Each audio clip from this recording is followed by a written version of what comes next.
Thank you for the introduction. Yes, my name is Ivan, and today we're going to talk about MCP and its application in our practice.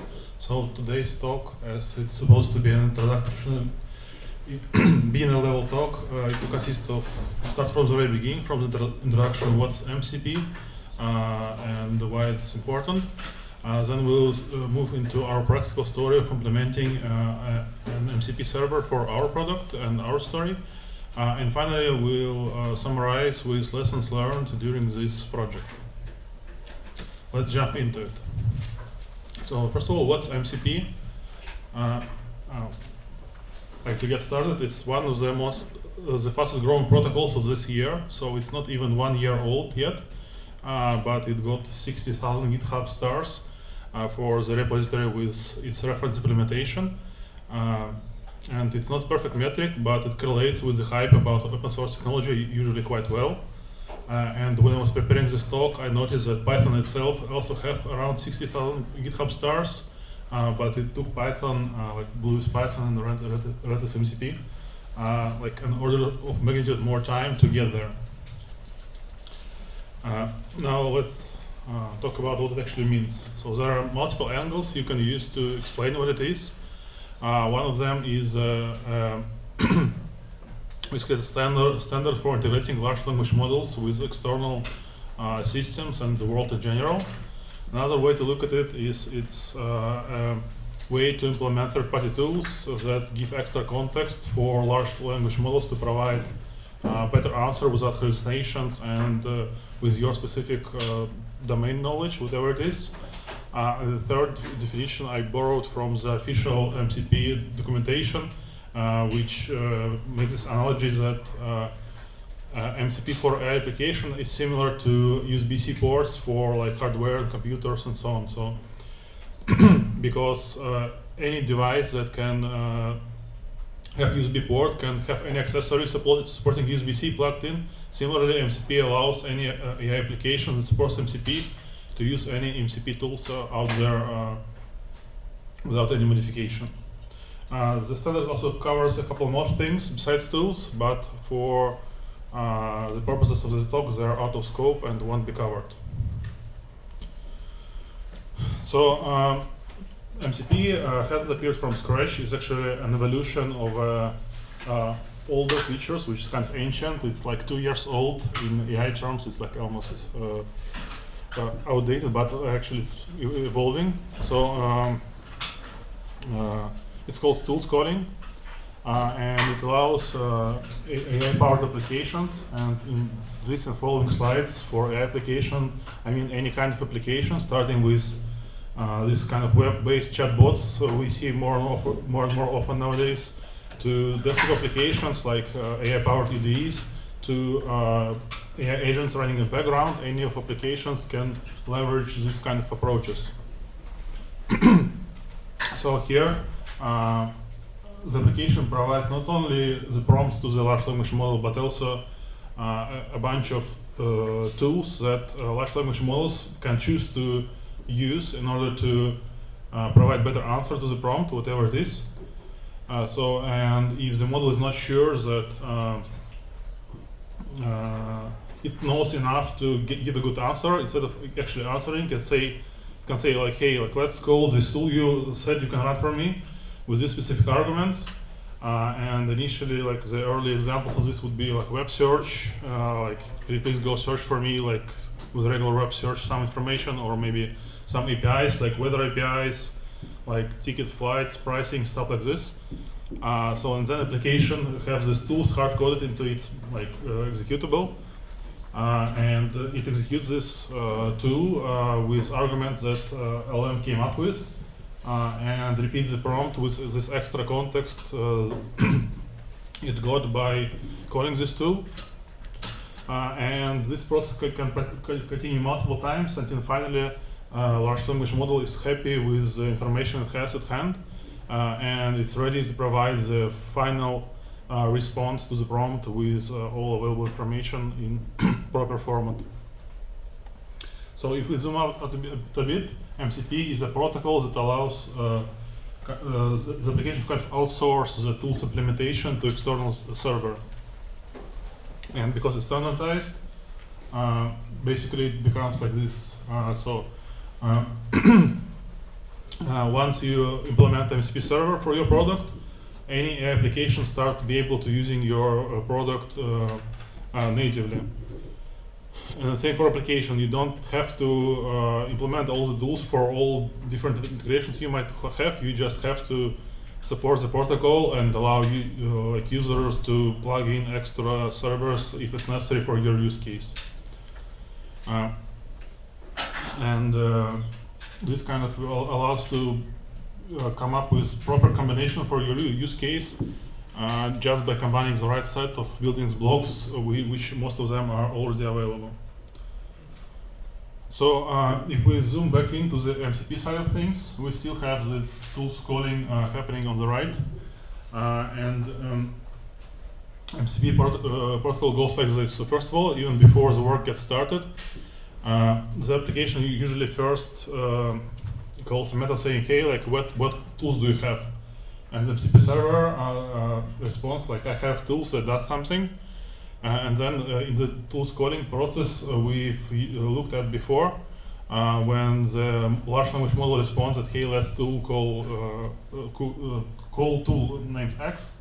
Instead of running it itself, application just sends another call to the MCP server, like execute this for me, and it returns extra context that gets passed to a large language model. So that's kind of high-level overview of how MCP actually behaves. MCP is a specification consisting of multiple things, and there are kind of two main parts to it. First is the transport layer. It specifies which like communication protocol, low-level protocol should be used for this this communication. And there are two main options. First is standard input, standard output, which basically makes the MCP server co-hosted on the same server as the application itself. And as we'll see later, it has a big impact on overall architecture of these kind of applications. And the second option is, actually there are multiple HTTP-based options, which make this communication network-based, and thus MCP server can be like hosted elsewhere and provided as a service for other applications to use. So both are viable options for different use cases. And the second part of MCP protocol is the data layer. So most of it is about specific form of JSON, like what kind of fields should be in the JSON, and that's not so interesting. It's based on JSON RPC. What's important is that all these tools are described and their arguments are described in natural language, which is a kind of secret sauce that allows large language models to actually properly choose which tools are relevant for the particular task it has at hand, and which are not, and which tools and which arguments to kind of to use to get extra context. So now let's switch gears a bit and talk about our practical use case. YDB is an open source database management system designed for mission critical workloads. So I borrowed this slide from my other talk about what's YDB in general. So not all of this is relevant for the rest of the story. So I highlighted the relevant parts. And before we talk about them, like many of the further slides will have QR codes, which with some extra relevant information for the slide. In this case, it's our GitHub repo. Like if you want to check it out, give us a star and stuff like this. And in other slides, there will be other, like I'll try to comment what's behind the QR code. So database management system. First of all, it's SQL based, which is a standard, which is like 40-ish years old. And because of that, there are tons of content online about SQL queries, how they work, how to write them, etc. And that's why large language models are pretty capable of writing SQL queries for you. And then YDB is a distributed system, like distributed SQL system. So what it means is that to provide this kind of mission-critical fault tolerance, scalability, security, etc., it's normally running on a cluster, not on just on a single server. And to access it efficiently and properly, there are quite a lot of best practices that need to be followed. And we provide implementation of these best practices in the form of smart SDKs that do all retries, load balancing, finding the closest data center to you, this kind of stuff, as a library for many programming languages, including Python. And also, when we historically started only as transactional database for keeping current state of your application consistently and reliably, but nowadays it's more like data platform with multiple workloads supported, including analytics, which will be relevant for the use case of the MCP server we built. I think we covered everything important here. Let's move on. So, what's the use case? So typically in the world before AI, what are the typical roles working with databases? Most of them are technical roles. Like, I kind of generalized a bit, so sorry if there isn't your particular role here. So there are all technical people on the left, and the analysts in some companies, they are technical people as well, writing like Python code in Jupyter notebooks and stuff like this. And in some companies, they are not as technical and more like business analysts, and they use visual tools to dig into data without actually writing any queries themselves.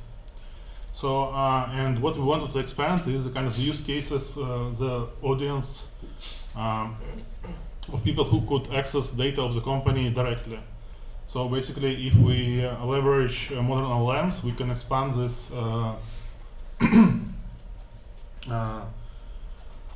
the user base to even non-technical roles.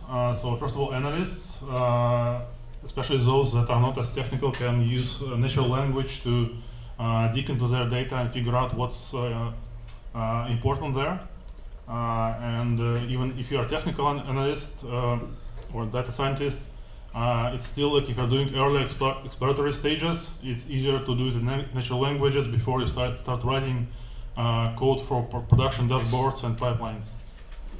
But more importantly, even if you're completely not technical, if you have your chat-like application with MCP server configured with access to your database, like stakeholders, product managers, like sales, you can start asking questions about your business data without bothering all these technical roles to write ad hoc code for you, which frees up a lot of time for these people to build production quality, like key metrics dashboards, as their main focus instead of getting distracted to ad hoc jobs. Let's just skip over a bit and take a look at how it ended up looking. So I understand that it's a bit small text. So this QR code leads to a documentation page, which I used to borrow this screenshot from. And I'll read through what's happening here to kind of understand how this kind of use case ended up looking. So now we have a chat application with configured access to a database, and the user asks what's the cheapest taxi ride, and that's it. And the large language model figures out that hey, we probably should take a look at the database to get this information instead of coming up with something from the internet. And it tries to write a query, but it fails because it writes it blindly without even knowing what's in this database, how it looks like, etc.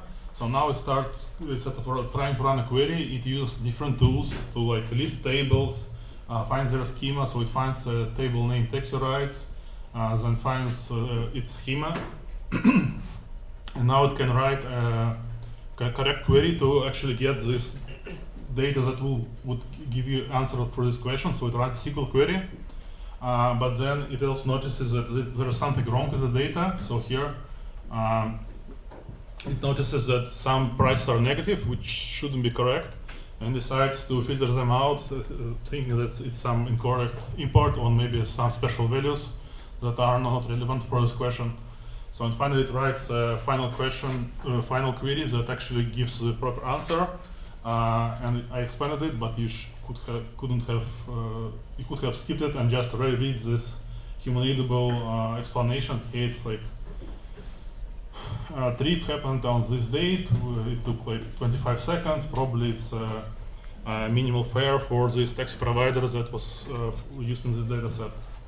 So that's kind of the use case. Like you don't have to have any technical information, technical background to use tools like this. So that's what we ended up building.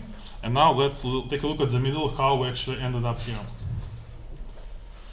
So you can see it's quite similar to what we previously discussed about how it all works. So now we added the database over there. And when large language models used our tools, we provided it. It translated the question in natural language to a proper SQL queries and passed them as arguments to the MCP server to execute against a database. But what's important here is like how it actually technically works. So and it kind of gets dictated by the MCP transport you choose. So this is the one option we considered but ended up not doing, and it's using HTTP-based transport. So in this situation, you have MCP server running somewhere on server side, somewhere in the cloud probably, near your main product. And this communication goes over network.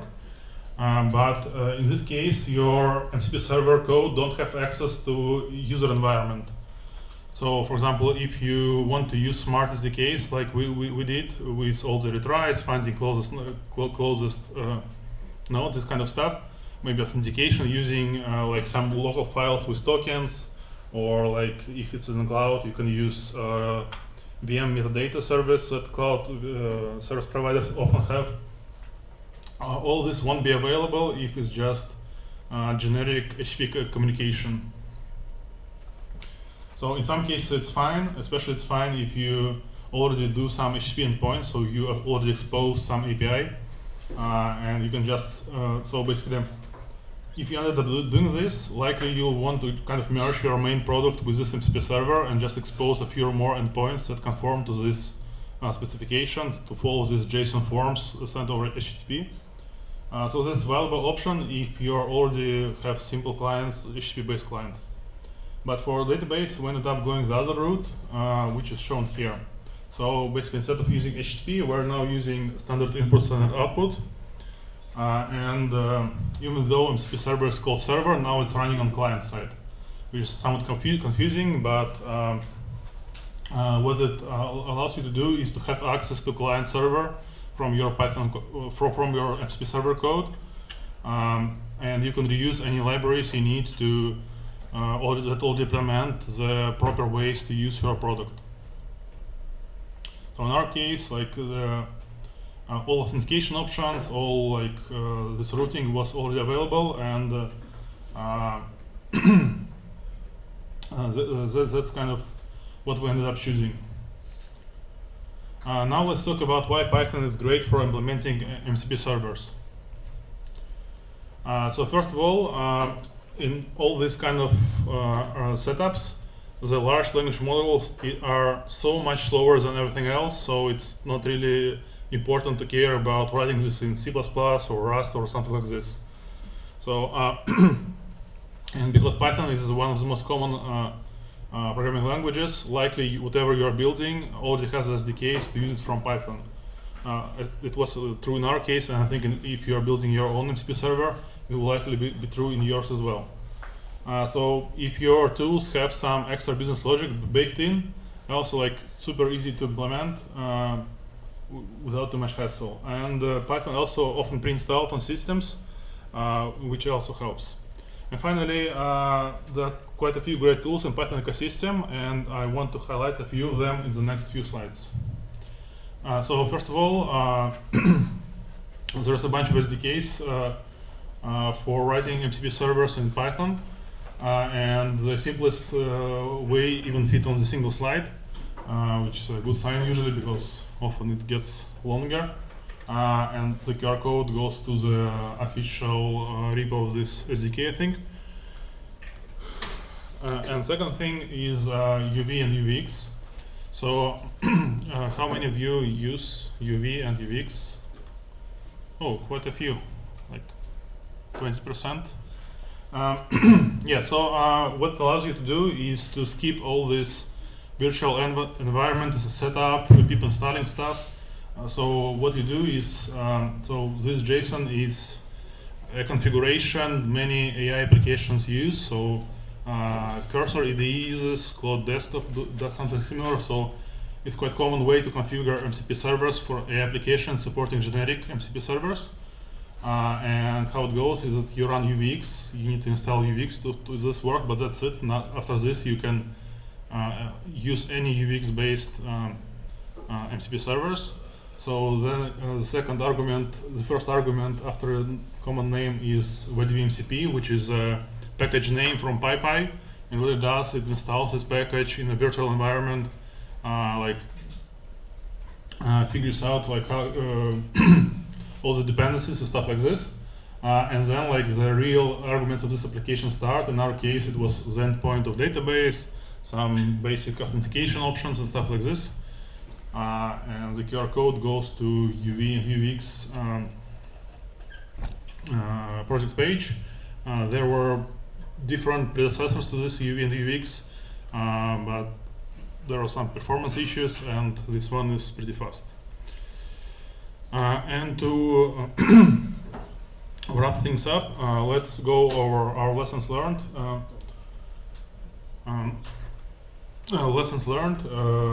During implementing this project, the QR code goes to GitHub repo of the MCP server we're talking about today. So you can check out the source code, give a star, etc. So first of all, I'll reiterate that if you're building an MCP server for whatever product you're working on, the first thing I recommend to think about is which is the best architecture in terms of transport. So whether you want to host your MCP server together with the client applications, or you want to provide them as a service, as an endpoint people can access over internet. So that's kind of the main question I'd start thinking about, like when you approach building an MCP server.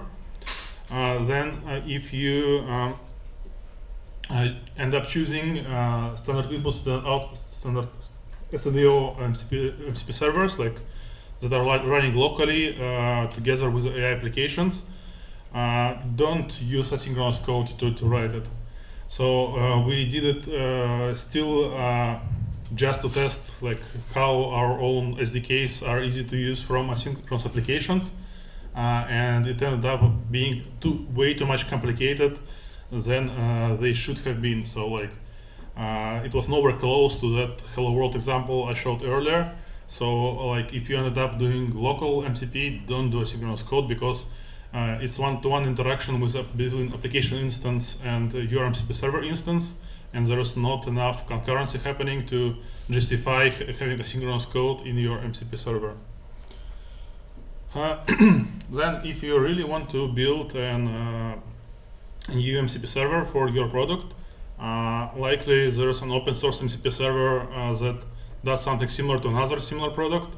And a good way to get the first prototype running is to just find an open source MCP server that's similar to what you want to build, and ask your large language model, like inside IDE, to say, hey, like I want you to switch this from using technology X to technology Y, and they're smart enough to kind of replace it like in one shot, and this will give you a prototype to get started with, and then you can expand tools, like write better descriptions, and like work on improving this and making it production ready.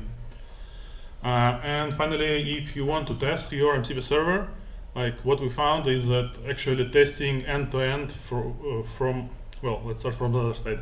So first of all, MCP tools are just functions, and you can start with just unit tests. And then we start thinking about integration testing.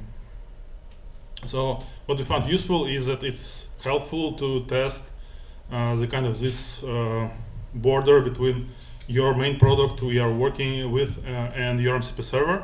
So that's integration test is really useful and helpful, and it checks that this whole interaction is working correctly. But full end-to-end testing together with large language model it tests more the large language model itself rather than your MCP server and your product, and thus like mentally it's easier to think that large language model is mocked, and you can just follow the scenarios of running stuff, but don't actually go to a real LLM, at least for automated testing. But for manual testing, you can fully do the whole thing with real applications, like hook it up to your real IDE or real LLM chat and play around. That's totally helpful. That's it. If you have any questions, I think we have a few minutes now. You can find me after the talk or connect with me on LinkedIn using the left QR code. And if you're shopping for database management systems that's scalable and reliable, check out YDB as well. Thank you.